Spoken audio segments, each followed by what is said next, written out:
Welcome to the Captain's Blog. I'm David McDonough, Senior Vice President and founder of Flagship Wealth, powered by Trilogy. On this blog, we try to take what's unnecessarily complicated back here on Wall Street and make it understandable to you on Main Street. Ended up August plus 2.5%.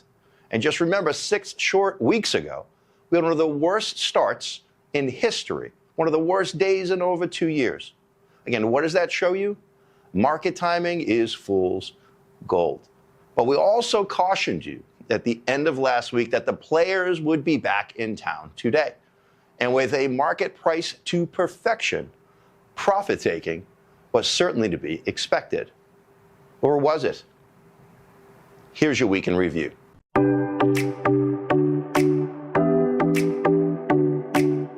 The recent run-up in the market was based on a Fed engineering a soft landing, not slowing the economy down too much, not hurting the labor market too much, but making it just right.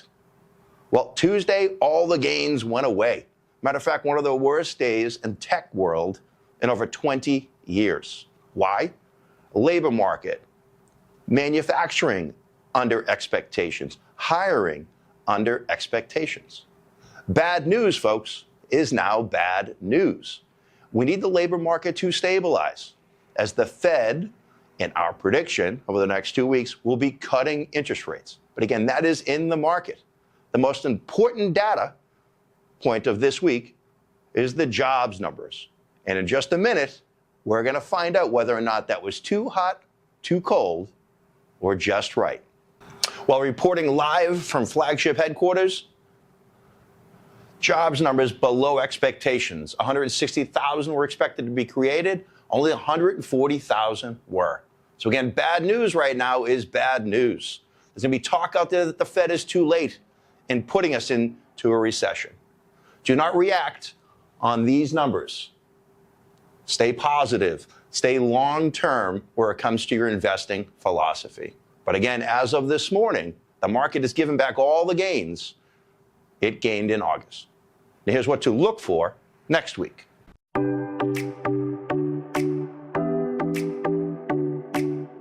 be lots of headlines over the weekend and next week about the Fed pushing us into a recession.